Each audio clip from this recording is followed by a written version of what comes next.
എല്ലാവർക്കും എൻ്റെ മറ്റൊരു വീഡിയോയിലേക്ക് സ്വാഗതം. ഇന്ന് ഞാൻ നിങ്ങളെ പരിചയപ്പെടുത്താൻ പോകുന്നത് ഒരു ഇൻടെക്സിൻ്റെ പവർ ബാങ്ക് ആണ്. PB11K എന്ന് പറയുന്ന ഒരു മോഡലിലുള്ള 11000 mAh പവർ ബാങ്ക് ആണ്. അപ്പോൾ നമുക്ക് വീഡിയോയിലേക്ക് കിടക്കാം. നമുക്ക് ഈ ഒരു പവർ ബാങ്കിൻ്റെ കൂടെ ലഭിക്കുന്നത് ഒരു മിനി USB കേബിളും കുറച്ച് പേപ്പർ വർക്ക്സും ആണ്. അല്ലാണ്ട് യാതൊന്നും തന്നെ നമുക്ക് ഇതിൻ്റെ കൂടെ ലഭിക്കുന്നില്ല.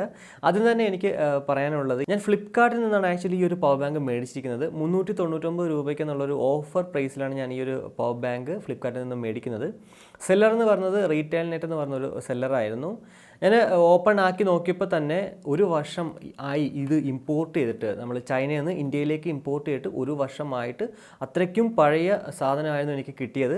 എന്നാലും വളരെ ബോഡിയൊക്കെ നോക്കുവാണെങ്കിൽ ഈ ഒരു ഫുള്ള് സ്ക്രാച്ച് ആയിരുന്നു. അത് കവറിലാണെങ്കിലും നമ്മുടെ ഈ ഒരു പവർ ബാങ്കിൻ്റെ മുകളിലാണെങ്കിലും ഫുള്ള് സ്ക്രാച്ച് ആയിട്ടൊക്കെ ആയിരുന്നു എനിക്ക് കിട്ടിയത്.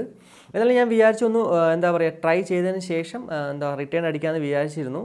പക്ഷേ എനിക്ക് കുറച്ച് തിരക്കുകൾ കാരണം അത് ട്രൈ ചെയ്യാനായിട്ട് ഇത്തിരി ലേറ്റ് ആയിപ്പോയി. അതുകൊണ്ട് തന്നെ 10 ദിവസം കഴിഞ്ഞ് എനിക്ക് റിട്ടേൺ ചെയ്യാൻ പറ്റാത്തൊരവസ്ഥയായിപ്പോയി. എന്തായാലും പിന്നെ ഞാൻ മേടിച്ചത് കൊണ്ട് ഞാൻ റിവ്യൂ ചെയ്യാമെന്ന് വിചാരിച്ചു. ഈ ഒരു വീഡിയോ കാണുന്ന എൻ്റെ എല്ലാ സുഹൃത്തുക്കളും ഫ്ലിപ്കാർട്ടിൽ നിന്നും നിങ്ങൾ സാധനം മേടിക്കാനായിട്ട് പ്ലാൻ ചെയ്യുന്നുവെങ്കിൽ, RetailNet ആണ് സെല്ലറെങ്കിൽ ഒന്ന് ആലോചിച്ചിട്ട് മേടിക്കുക. ഇനി മേടിക്കുന്ന സാധനം കൊണ്ടുവരുമ്പോൾ എന്തെങ്കിലും പ്രശ്നം ഉണ്ടെങ്കിൽ, സ്ക്രാച്ചോ അല്ലെങ്കിൽ പഴയതാണോ തോന്നുമെങ്കിൽ അപ്പോൾ തന്നെ റിട്ടേൺ അടിക്കുക. അപ്പോൾ ഫിസിക്കലി നമുക്ക് ഈ ഒരു പവർ ബാങ്ക് നോക്കുവാണെങ്കിൽ പവർ ബാങ്കിൻ്റെ നടുക്കായിട്ട് തന്നെ ഇൻടെക്സ് എന്ന് ബ്രാൻഡ് ചെയ്തിട്ടുണ്ട്. അതിന് തൊട്ട് താഴെയായിട്ട് മൊബൈൽ ബാറ്ററി ചാർജ് 11000 mAh എന്ന് എഴുതിയിട്ടുണ്ട്. ഇനി ഈ ഒരു പവർ ബാങ്കിൻ്റെ ഇടതുവശത്ത് ഏറ്റവും മുകളിലായിട്ട് നമുക്ക് കാണാൻ സാധിക്കുന്നത് പവർ ഓൺ ഓഫ് ബട്ടൺ ആണ്. അതിന് തൊട്ട് മുകളിലായിട്ട് 4 LED ഇൻഡിക്കേറ്റേഴ്സ് കാണാൻ സാധിക്കും. ഈ 4 LED ഇൻഡിക്കേറ്റേഴ്സ് എന്ന് പറയുന്നത് നമ്മുടെ ബാറ്ററി ലെവലിനെ റെപ്രസെൻറ്റ് ചെയ്യുന്നതാണ്.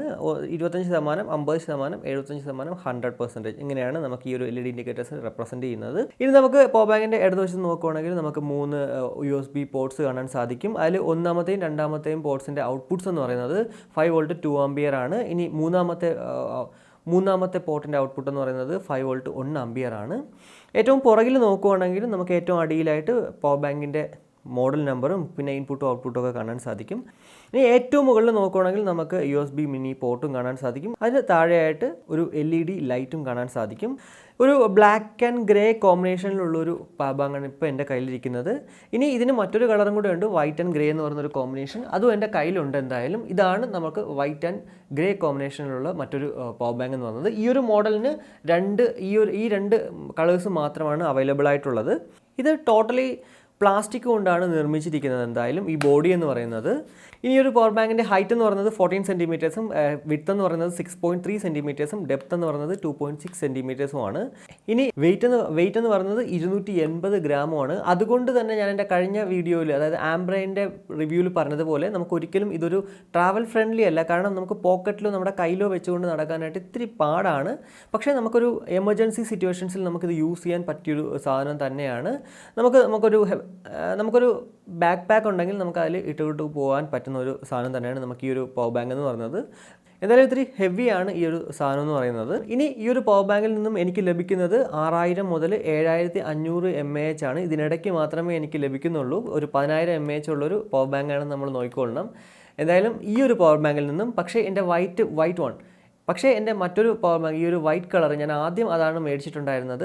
ആ ഒരു പവർ ബാങ്കിൽ നിന്നും എനിക്ക് എൻ്റെ 4000 mAh ആയിട്ടുള്ള മൊബൈൽ എനിക്ക് 2 പ്രാവശ്യം ടോട്ടലി എനിക്ക് ഫുള്ളായിട്ട് ചാർജ് ചെയ്യാൻ സാധിക്കുമായിരുന്നു, 100%. അതായത് ഒരു 8000 മുതൽ 8500 mAh അതിൽ നിന്നും ലഭിക്കുമായിരുന്നു. പക്ഷേ ഈ ഒരു പവർ ബാങ്കിൽ നിന്നും, രണ്ടാമത് മേടിച്ച ഇതിൽ നിന്നും എനിക്ക് കിട്ടുന്നത് 6000 മുതൽ 7500 mAh ആണ്. മേ ബി ഇതിൻ്റെ ഒരു പഴക്കം കൊണ്ട് മാത്രമായിരിക്കാം അത് സംഭവിക്കുന്നത്. ഇനി ഈ ഒരു പവർ ബാങ്ക് 100% ചാർജ് ആവാനായിട്ട് 5 volt 1 ampere അഡാപ്റ്റർ യൂസ് ചെയ്ത് ചാർജ് ചെയ്യുമ്പോഴത്തേക്ക് 9 to 10 hours എടുക്കുവാണ്. ഫ്ലിപ്കാർട്ടിൽ ഓഫർ ഇല്ലാത്ത സമയത്ത് നമുക്ക് ഈ ഒരു പവർ ബാങ്ക് ലഭിക്കുന്നത് ബ്ലാക്ക് കളറിനാണെങ്കിൽ 899 രൂപയ്ക്കും, ഇനി വൈറ്റ് കളറിനാണെങ്കിൽ നമുക്ക് 866 രൂപയ്ക്കുമാണ് ലഭിക്കുന്നത്. ഇനി ആമസോണിലാണെങ്കിൽ ഈ ഒരു ബ്ലാക്ക് കളറിന് 1699 രൂപയ്ക്കും വൈറ്റ് കളറിന് 1189 രൂപയാണ്. അത് എന്തുകൊണ്ടാണ് ഇത്രയും കാശ് എന്നുള്ള കാര്യം എനിക്കറിയത്തില്ല. എന്തായാലും നിങ്ങൾ മേടിക്കുന്നെങ്കിൽ ഇത് ഫ്ലിപ്കാർട്ടിൽ നിന്ന് മേടിക്കുന്നതാണ് ലാഭം എന്ന് പറയുന്നത്. 899 രൂപയ്ക്ക് ഈ ഒരു പവർ ബാങ്ക് വർത്താണോ എന്ന് ചോദിച്ചു കഴിഞ്ഞാൽ ഞാൻ ഒരിക്കലും ഇത് വർത്താണെന്ന് പറയത്തില്ല. കാരണം നമുക്കിപ്പോൾ ഈ ഒരു കാലഘട്ടത്തിൽ അല്ലെങ്കിൽ ഈ ഒരു സമയത്ത് MIയുടെ ഒക്കെ ചാർജർ 899 രൂപയൊക്കെ ഉള്ളൂ. ഓഫറാണെങ്കിൽ അതിനേക്കാളും കുറഞ്ഞ് കിട്ടും നമുക്ക്. അത് എന്തായാലും ഇതിനേക്കാളും നല്ലൊരു പെർഫോമൻസ് ആണ് നൽകുന്നത്. എന്തായാലും 399 രൂപയ്ക്ക് നമുക്ക് ഈ ഒരു പവർ ബാങ്ക് വർത്ത് തന്നെയാണ്. പക്ഷേ ഒരേ ഒരു കാര്യം നിങ്ങൾ നോക്കുക, ഓഫർ പ്രൈസ് വരുന്ന സമയത്ത് സെല്ലറിനെ നോക്കുക, RetailNet ആണോ എന്ന് നോക്കുക. അതുകൂടാതെ ഇത് വരുന്ന കയ്യിൽ കിട്ടുന്ന സമയത്ത് ഇത് എന്നാണ് ഇമ്പോർട്ട് ചെയ്തേക്കുന്നത്, നമ്മുടെ ഇന്ത്യയിലേക്ക് എന്നാണ് ചൈനയിൽ നിന്ന് ഇമ്പോർട്ട് ചെയ്തേക്കുന്നത് നോക്കുക. ഒരു വർഷം മുന്നെയാണ് ഇത് ഇമ്പോർട്ട് ചെയ്തേക്കുന്നത് നിങ്ങൾക്ക് കാണാൻ സാധിക്കുന്നെങ്കിൽ ഉറപ്പായിട്ട് ഞാൻ പറയുന്നത് പോലെ റിട്ടേൺ അടിക്കുക. ഒരിക്കലും നിങ്ങളത് യൂസ് ചെയ്ത് നോക്കാനായിട്ട് നിൽക്കല്. അത് പ്രത്യേകിച്ച് RetailNet എന്ന് പറഞ്ഞ സെല്ലറാണ് നിങ്ങൾക്കിത് അയച്ചു തരുന്നുണ്ടെങ്കിൽ. സോ എനിക്കിപ്പോൾ പറ്റിയ അബദ്ധം നിങ്ങൾക്കൊന്നും പറ്റാണ്ടിരിക്കട്ടെ. ഈ ഒരു പവർ ബാങ്ക് ട്രാവൽ ഫ്രണ്ട്ലി ആണോ എന്ന് ചോദിച്ചു കഴിഞ്ഞാൽ ഞാൻ ഒരിക്കലും ട്രാവൽ ഫ്രണ്ട്ലി ആണെന്ന് പറയത്തില്ല. കാരണം വെച്ചാൽ 250 ഗ്രാം ഉള്ളത് കൊണ്ട് തന്നെ നമുക്ക് ഇത് പോക്കറ്റിൽ ഇട്ടുകൊണ്ടോ അല്ലെങ്കിൽ കയ്യിൽ വെച്ചുകൊണ്ടോ നമ്മുടെ മൊബൈലും കൂടി വെച്ചിട്ട് നമുക്ക് നടക്കാനൊക്കെ വളരെ ബുദ്ധിമുട്ടാണ്. പക്ഷേ എമർജൻസി സിറ്റുവേഷൻസിൽ നമുക്ക് ഈ ഒരു പവർ ബാങ്ക് ഉപയോഗിക്കാൻ പറ്റുന്നത് തന്നെയാണ്. ഒരു 8500 mAh ഉറപ്പായിട്ട് നമുക്ക് ഇതിൽ നിന്നും ലഭിക്കുന്നതാണ്. പക്ഷേ ഈ ഒരു പവർ ബാങ്കിൻ്റെ കാര്യത്തിൽ എന്താണെന്ന് എനിക്കറിയത്തില്ല. പ്രോഡക്ട്സിൻ്റെ ലിങ്ക് ഞാൻ ഡിസ്ക്രിപ്ഷൻ ബോക്സിൽ ഇട്ടേക്കാം, നിങ്ങൾക്ക് ഇഷ്ടമുള്ളത് കയറി മേടിക്കാവുന്നതാണ്. എന്തായാലും ഈ ഒരു വീഡിയോ നിങ്ങൾക്ക് എല്ലാവർക്കും ഇഷ്ടപ്പെട്ടു എന്ന് വിശ്വസിക്കുന്നു. അപ്പോൾ ഇഷ്ടപ്പെട്ടുവെങ്കിൽ ലൈക്ക് ചെയ്യുക, ഷെയർ ചെയ്യുക, കമൻറ്റ് ചെയ്യുക. ഇനി സബ്സ്ക്രൈബ് ചെയ്തിട്ടില്ലാത്തവർ ഉറപ്പായിട്ടും സബ്സ്ക്രൈബ് ചെയ്യുക. അപ്പോൾ അടുത്തൊരു വീഡിയോ കാണുമ്പോഴേക്കും ബൈ.